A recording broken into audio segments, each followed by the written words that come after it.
지난 시간 함께 나누었던 레위기 16장까지를 마지막으로 해서 레위기의 전반부의 내용들이 마무리가 되었습니다. 레위기의 전체 27장 중에 전반부 16장까지의 말씀은 무엇이냐? 하나님 앞에 어떻게 제사를 드릴 것인가? 하나님의 거룩한 백성으로서 그 절차와 양식과 어떤 형식에 대하여서 하나님이 구체적으로 명령해 주시는 그 명령들이 나타나고 있었던 것에 이어서 오늘 본문인 17장 말씀부터는 이제 레위기의 후반부에 접어들게 되었습니다. 레위기의 후반부에서 이야기하는 것은 무엇이냐? 예배자의 삶이 어떠한 삶이 되는 것인가? 그러니까 우리가 하나님의 백성으로서 어떻게 살아갈 것인가에 대한 질문을 던지고 거기에 대한 답을 주고 있는 것입니다. 그 이전에는 하나님이 제사의 방법과 규칙과 그런 모든 규례에 대해서 말씀해 주셨다면 이제 레위기 17장의 말씀부터는 그러한 규례와 그러한 규칙과 그런 하나님의 명령을 우리가 어떻게 따라갈 것인가? 그러니까 이스라엘 자손들의 입장에서 철저하게 하나님 앞에 제사를 드리는 삶의 모습이 오늘날 우리들의 삶의 자리 가운데서는 무엇입니까? 하나님 앞에 철저하게 예배드리는 예배자의 삶의 모습으로 나타나야 하는 것입니다. 그렇기 때문에 하나님은요, 이스라엘 백성들 그리고 오늘날 하나님의 백성으로서 살아가는 우리 그리스도인들을 향하여서 명령하고 계시는 것이요, 예배자로 그 삶을 살아내라. 너의 삶이 예배가 되도록 살아내라 라고 명령하고 계시는 것입니다. 하나님의 명령이 우리에게 주어진 것이에요. 여러분, 무엇으로 살아가라고요? 예배자로서 살아가라. 삶이 예배가 되는 순종으로 이루어가라 라고 명령을 하시는 것입니다. 근데 우리가 참 감사한 것은요, 하나님의 명령은요, 두 가지의 속성을 함께 가지고 있는 것입니다. 첫 번째 무엇이냐? 하나님의 명령은요, 우리의 상황과 환경에 상관없이 반드시 해야 한다라는 것이, 하나님의 명령이 우리에게 주어졌다면 우리는 반드시 그 명령에 순종해야 한다는 것입니다. 그리고 두 번째 속성은 무엇이냐? 하나님의 명령의 속성은 하나님은 명령만 하고 끝내시는 것이 아니라 반드시 그 명령에 순종할 수 있는 능력을 함께 주신다는 것이에요. 다시요, 하나님의 명령은 첫 번째 반드시 그 명령에 순종해야 한다. 두 번째, 하나님은 그 명령에 순종할 수 있는 능력을 함께 주신다라는 것입니다. 여러분, 우리의 상황과 환경은요, 하나님의 말씀, 하나님의 명령에 순종하지 못하도록 이야기하는 수많은 이유들로 가득 차 있습니다. 무엇 때문에 하나님 말씀에 순종할 수 없고, 또 내가 무엇이 어려워서 하나님 말씀에 순종하기 어렵고, 내가 또 무엇이 제한이 있어서 하나님의 말씀대로 살아갈 수 없고, 이제 우리의 삶의 모든 여건과 자리 가운데에서는요, 하나님의 명령에 순종할 수 없는 정말로 여러 가지 이유들이 우리의 삶에 주어지고 있습니다. 그런데 우리가 그런 상황과 환경을 넘어서서 하나님의 명령에 순종하겠다라는 결단을 내리는 순간 하나님께서는요, 우리에게 그 명령대로 살아갈 수 있는 힘을 주신다는 것입니다. 우리를 이끌어 주시는 것이에요. 명령하고 내버려 두시는 것이 아니라 우리의 삶의 자리 가운데 찾아와 주셔서 함께 동행해 주신다라는 것입니다. 그러면 하나님의 명령이 나의 삶을 통하여 이루어질 때, 하나님의 뜻이 나의 삶을 통하여 이루어질 때 하나님께는 무엇이 유익한가? 그것을 통해서 하나님이 영광 받으신다라는 것입니다. 하나님의 이름이 높임받게 된다라는 것입니다. 우리는 선택해야만 하는 것이에요. 내가 영광 받는 삶을 살 것인가, 아니면 하나님께 영광을 돌리는 삶을 살아낼 것인가? 내가 편안한 삶을 살 것인가, 하나님을 편안하게 드리는 삶을 살아낼 것인가? 그러한 하나님의 명령에 담겨져 있는 두 가지 속성을 기억하시면서 레위기의 후반부를 함께 나누시면 우리의 삶의 자리 가운데 적용할 수 있고, 또 하나님의 마음을 깊이 묵상하며 누리며 그 은혜를 함께 나눌 수 있는 귀한 시간들이 될 줄 믿습니다. 오늘 말씀의 본문 가운데 굉장히 중요한 단어, 중요한 주제가 나타나고 있는데 무엇이냐면요, 피에 관한 이야기예요. 오늘 레위기 17장의 말씀은 하나님께서 피에 관하여서 주시는 말씀과 명령입니다. 한마디로 이야기하면 피는 생명을 뜻합니다.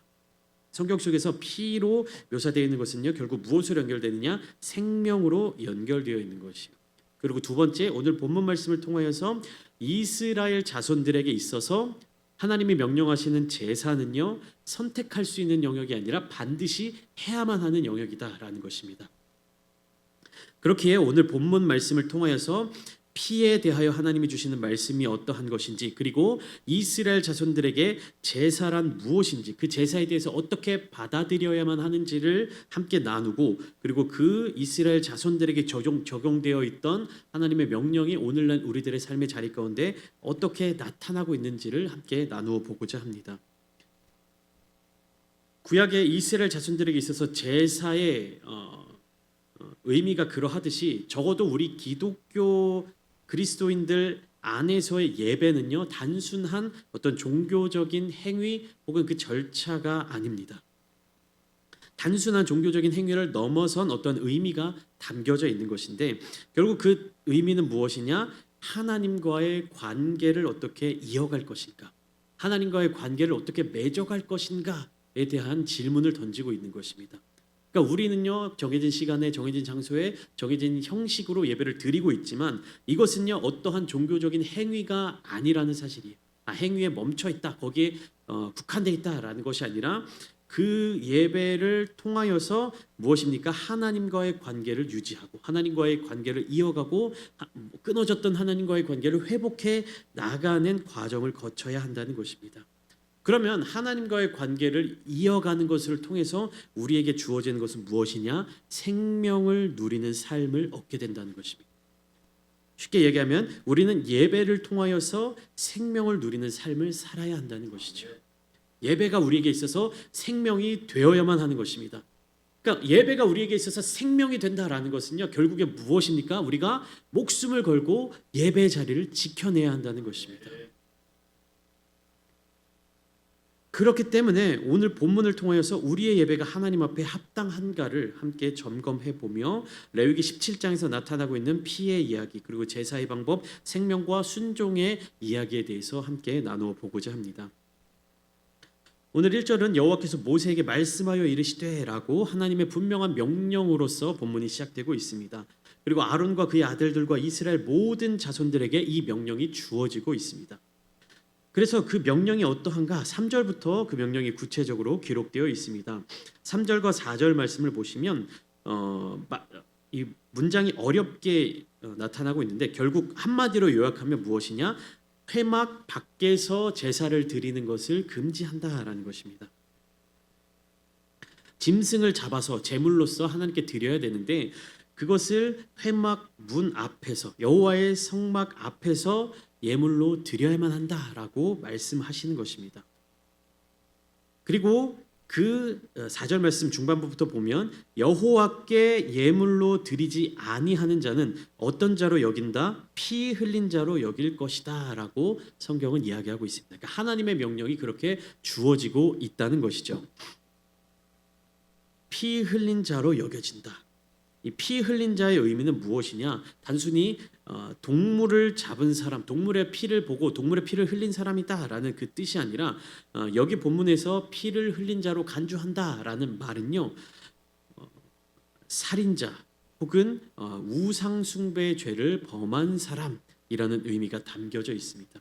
주석을 찾아보면 법적으로 선고된 판결과 같은 효력을 가진 단어라는 것이요. 그러니까 너는 여호와 앞에서 피 흘린 자다라는 것은 무엇이냐? 너는 하나님 앞에서 살인자야. 살인자의 죄를 지은 죄인이야. 땅땅땅. 혹은 너는 우상 숭배의 죄를 범한 자야라는 것을 명시하는 그런 판결의 효력을 갖고 있는 단어라는 것입니다. 무엇입니까? 이 본문을 해석해 보면, 하나님의 명령대로 제사를 위한 짐승을 잡지 않고 하나님의 명령을 어기고 자기 방식으로 이 짐승을 잡는다면, 하나님께서는 그 죄에 대하여서 철저하게 책임을 물으신다라는 의미입니다. 왜 그러느냐? 이 짐승을 그냥 단순한 어떤 동물 혹은 단순한 가축으로 여기는 것이 아니라, 그 짐승의 생명, 그 짐승의 피가 가지고 있는 의미가 하나님 앞에서 하나님께서 부여해 주신 그 뜻이 있기 때문에, 이 짐승의 생명에 대해서, 그리고 짐승을 관리하는 그 방식에 대해서, 그리고 그 짐승을 죽여서 피를 흘리고 제사의 과정 가운데 가는 모든 과정들을 누구의 명령대로 해야 한다는 것입니까? 하나님의 명령대로 행해야 한다는 것입니다. 그리고 하나님의 말씀을 중요하게 여겨야 한다는 것이에요. 그러니까 단순하게 생각하면 하나님께 제사를 드린다. 내가 뭐 죄를 지어서 하나님께 어떤 뭐 속죄제를 드린다. 그럼 짐승을 제물이 될 짐승을 데리고 가서 아무 데서나 죽이고 피를 아무렇게나 처리하고 고기를 그냥 내 마음대로 썰어서 제단 위에 불태우면 그만이다라는 생각을 가지면 안 된다라는 것입니다. 그런 생각을 가진 사람들이 무엇으로 여겨지는 것이다? 피 흘린 자로 간주되어진다라는 것입니다. 하나님께서는 그 짐승의 생명에 대해서 철저하게 책임을 물으시겠다라는 것이에요. 쉽게 말하면 나의 죄 때문에 누가 대신 죽는 겁니까? 짐승, 제사에 사용될 제물로 사용될 짐승이 대신 죽는 것입니다. 그러니까 나의 생명을 대신하여서 이 짐승이 죽어야만 하는 것이에요. 피를 흘려야만 하는 것입니다.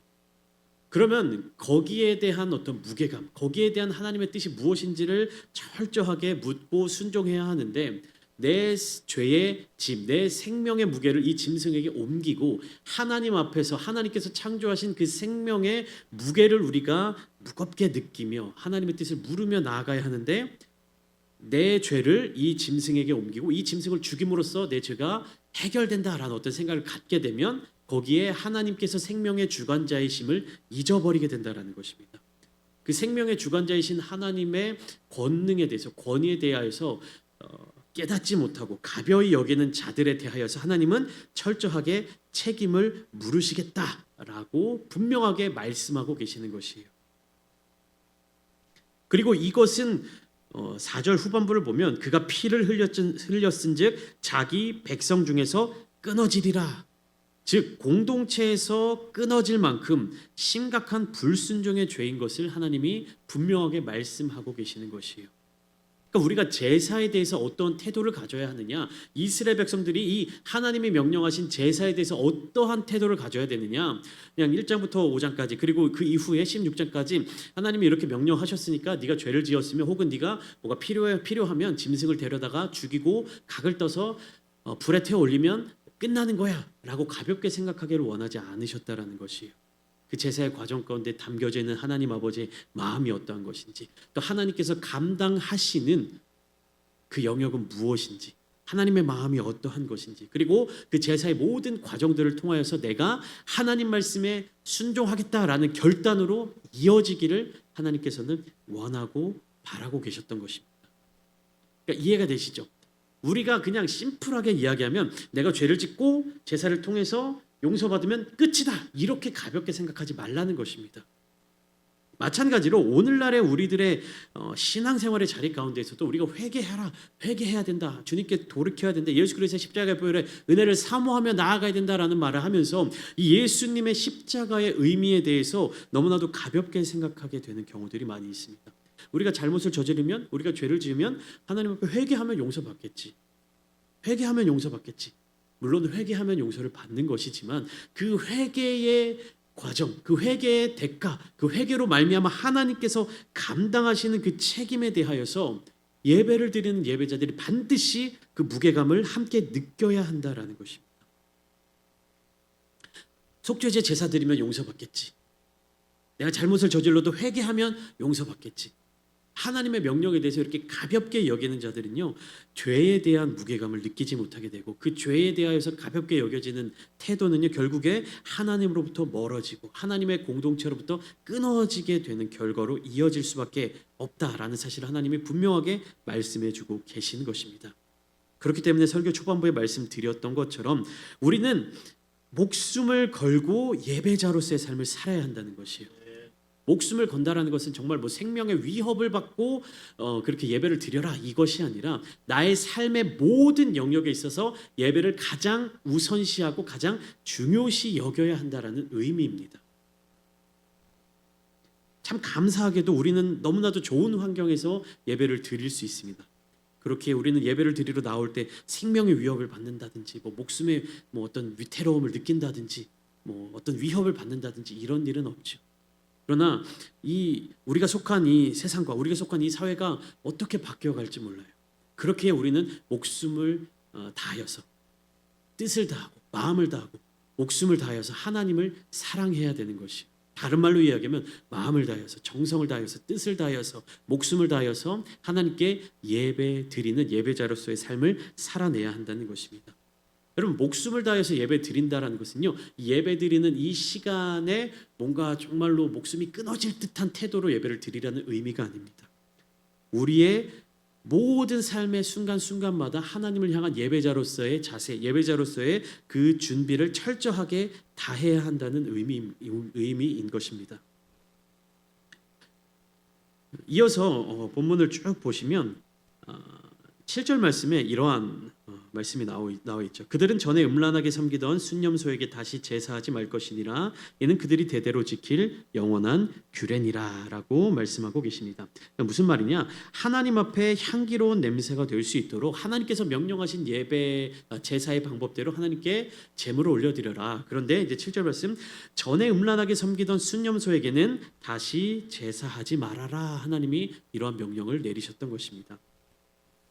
이 음란하게 섬기던 순념소에 대해서는 여러 가지 해석들이 있습니다. 근데 가장 우리가 쉽게 이해할 수 있는 방법은 무엇이냐? 우상 숭배를 금하시는 하나님의 명령입니다. 이 순념소, 염소라고 하는 것이 서양에서는 오늘날에도 약간 악마의 형상으로 나타나기도 합니다. 어떤 그림이라든지 이미지나 그런 것을 통해서 이 당시에 이스라엘 백성들이 광야에서의 생활을 하고 있었죠. 근데 이 순념소가 무엇을 의미했냐 하면 그 광야를 떠도는 어떤 악한 영에 대한 상상력의 결과물이었습니다.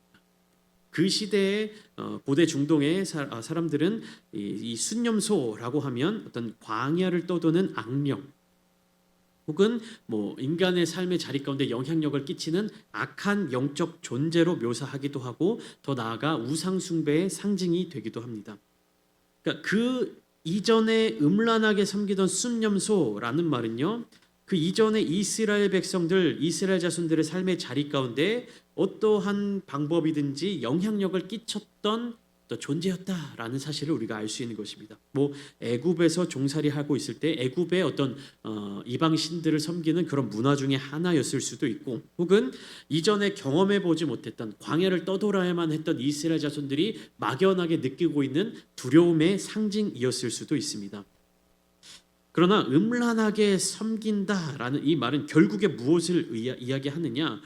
영적인 간음, 즉 하나님 아닌 것을 하나님처럼 의지하는 죄를 의미하는 것입니다. 한마디로 요약을 하면 전에 음란하게 섬기던 순념소에게 다시 제사하지 말라라는 의미는 무엇이냐면, 하나님을 온전히 하나님으로 믿고 하나님만을 의지하고 하나님께 예배를 드리라는 말씀입니다. 하나님이 아닌 다른 어떠한 것을 의지하거나 하나님이 눈에 보이는 형상으로 나타나지 않으시는 분이라고 해서 자기들 멋대로 하나님이라고 지칭하면서 어떤 우상의 형상을 만들지 말라라는 이야기인 것이죠. 출애굽기 32장에 이스라엘 백성들이 어떤 죄를 지었습니까? 금송아지를 만들었지 않습니까? 근데 그들이 금송아지를 만들면서 이것이 다른 어떤 의미를 가진 신호로 여기지 않았어요. 무엇입니까? 이것이 너희를 애굽 땅에서 인도해낸 신이다라고 이야기를 했단 말이에요. 그러니까 눈에 보이시지 않으시는 하나님을 눈에 보이는 어떤 형상으로 만들어버린 것이 금송아지 사건입니다. 눈에 보이지 않는다고 해서, 모세가 우리 곁에 돌아오지 않는다고 해서 이들은 하나님을 향한 신뢰를 이어가지 못했습니다. 하나님을 신실하게 믿지 못했습니다. 그렇기에 자기의 마음, 자신들의 마음, 혹은 자신들의 상황과 환경, 혹은 아론의 입장에서는 이 이스라엘 백성들을 통제하기 쉬운 어떠한 수단과 방법으로서 금송아지 형상을 만들어낸 것이에요. 그것을 통해서 무엇을 한 겁니까? 이것이 너희를 이 애굽 땅에서 인도해낸 너희의 신이다라는 이 메시지를 통해서 이스라엘 자손들을 통제하고 그들로부터 안전한 어떤 상황을 만들려는 그런 의도가 담겨져 있는 것이에요. 그러나 오늘 말씀에 우리가 함께 나누고 있는 은혜처럼 우리가 생명을 다하여서 목숨을 걸고 하나님을 예배하는 삶을 살아낸다라고 하는 것은 무엇입니까? 나의 상황과 환경이 어떠한 두려운 상황 가운데 놓여져 있다 할지라도, 내 눈앞에 한 치 앞도 보이지 않는 어떠한 암흑과 같은 길을 걸어간다 할지라도 하나님을 향한 신뢰의 마음, 그 믿음을 잃어버리지 말라는 권면인 것입니다. 그리고 우리의 영적으로 하나님께 집중하지 못하도록 만드는 수많은 요소들을 경계하라는 것이죠. 하나님을 대신할 수 있는 것은 이 세상에 아무것도 없습니다. 우리가 하나님을 만나는 것에 있어서 방해가 되는 모든 것들은요, 우상이 될 수 있는 것이. 때로는 좀 과하게 표현하면 나의 부모의 신앙이 하나님께로 나아가는 길을 가로막아 버리는 우상이 될 수도 있는 것입니다. 내가 기도하는 기도의 시간을 빼앗아 버리는 우상이 될 수도 있는 것입니다. 그렇기 때문에 우리는 더 철저하게 하나님께서 정하신 장소와 하나님께서 정하신 방식과 하나님께서 정해주신 그 규칙을 따라서 하나님께 예배 드려야 하는 것입니다. 10절부터 14절까지 말씀을 간단하게 요약을 하면 피는 곧 생명이다라는 메시지를 그 명령을 하나님께서 우리에게 주시는 것입니다. 11절 보시면 육체의 생명은 피에 있음이라. 이것이 무엇이냐? 피는 생명을 상징하는 것이고 그리고 생명은 하나님의 것이다 라고 이야기하는 것이죠. 그리고 하나님께서는 이 피를요 속죄의 수단으로서 우리에게 허락하여 주셨습니다. 그렇기 때문에 10절 말씀처럼 무슨 피든지 먹는 자가 있으면 그것은 이스라엘 자손들이나 거류민들이나 상관없이 내가 그 피를 먹는 사람에게는 내 얼굴을 대하여 그를 백성 중에서 끊어버릴 것이다. 그러니까 피를 먹는 자들은 어떻게 된다? 이스라엘 자손 공동체로부터 끊어지게 된다. 하나님께서 생명의 주관자이심을 매일의 삶을 통하여서 깨달아야 하고 고백해야 한다라고 명령하시는 것이죠. 왜냐? 피는 속죄의 은혜와 연결되기 때문에. 그러니까 피는 생명이라고 말씀드렸습니다. 생명이자 그리고 피는 죄사함이고 또 그 피는 하나님의 은혜의 자리 가운데로 인도할 수 있는 길입니다. 그러면 생명에 반대되는 것은 무엇입니까? 그 피를 먹는다라는 것은 내가 그 생명의 주인이 된다라는 의미가 되는 것이고 곧 하나님으로부터 멀어지는 사망의 길 그리고 심판의 길, 멸망의 길로 들어갈 수밖에 없다라는 것입니다. 그렇게 예수 그리스도의 보혈의 은혜가 우리에게 더 큰 의미로 다가오게 되는 것입니다. 이 구약의 속죄 제사, 피로 드려야만 하는 피의 제사를 예수 그리스도의 십자가가 완성시킨 것입니다. 그러니까 구약의 율법을 폐하여 버린 것이 아니라 완성하신 것이에요. 무엇으로요? 예수님 그 자신의 몸을 십자가의 제물로 드리심으로 말미암아. 즉 십자가의 보혈이 없이는 오늘날을 살아가는 우리 모든 사람들은 하나님 앞으로 나아갈 길이 없다라는 것입니다. 그런데 우리는 이 예수 그리스도의 보혈의 은혜를 깊이 묵상하지 못하는 경우가 많이 있습니다. 그러니까 구약에서 이야기하는 제물의 피, 어떤 이 피에 대한 이야기를 우리가 익숙하게 접하고 있지 못하기 때문에 이 피가 가지고 있는 의미 그리고 이 피를 함부로 대했을 때 이스라엘 자손들에게 내려지는 그 처벌과 심판이 얼마나 큰지를 우리가 깨닫지 못하기 때문에 예수 그리스도의 보혈의 은혜라고 말하는 것에 있어서 그 은혜의 깊이와 넓이를 축소시켜서 이해할 수밖에 없게 만드는 것이. 그렇기 때문에 우리는요 예수 그리스도의 피로 살아있다라는 고백이 우리의 삶을 통해서 항상 나타나야 하는 것입니다. 우리의 예배를 통해서 예수 그리스도의 보혈의 은혜로 말미암아 우리의 생명이 우리의 영이 살아있다라는 것을 날마다 고백해야 한다는 것입니다. 그리고 피를 통하여 이 생명에 대한 하나님의 주권과 명령을 인정하고 강조해야 한다라는 것입니다. 예수 그리스도의 보혈의 은혜가 가장 우리 삶에 있어서 크게 역사한 개념이 무엇입니까? 우리는 예수님의 보혈의 은혜로 말미암아 하나님과 화목하게 되었다라는 것입니다. 죄에서, 사망에서, 멸망에서 하나님의 자녀로 하나님과 깊은 관계를 누리는 그 하나님의 백성으로서의 삶을 살아갈 수 있게 되었다라는 것입니다. 우리의 예배는요 우리의 삶과 분리되어 있는 것이 아닙니다. 우리의 정결한 삶을 통하여서 거룩한 예배를 준비할 수 있는 것입니다. 본문에 설명하고 있는 것처럼 회개와 정결의 과정을 통하여서 우리는 거룩한 삶을 이어갈 수 있는 것이고 그 삶을 통하여서 하나님 앞에 예배로서 우리를 드릴 수 있는 것입니다. 하나님은 회복의 기회를 항상 열어두고 우리를 기다리고 계십니다. 우리를 받아주시기 위해서 항상 준비하고 계신 것이 우리가 죄악된 우리의 모습을 예수 그리스도의 보혈의 피로써 정결케 하고 하나님 앞으로 나오기를 하나님은 기다리고 계신다라는 것입니다. 하나님은 심판을 기다리고 계시지 않습니다.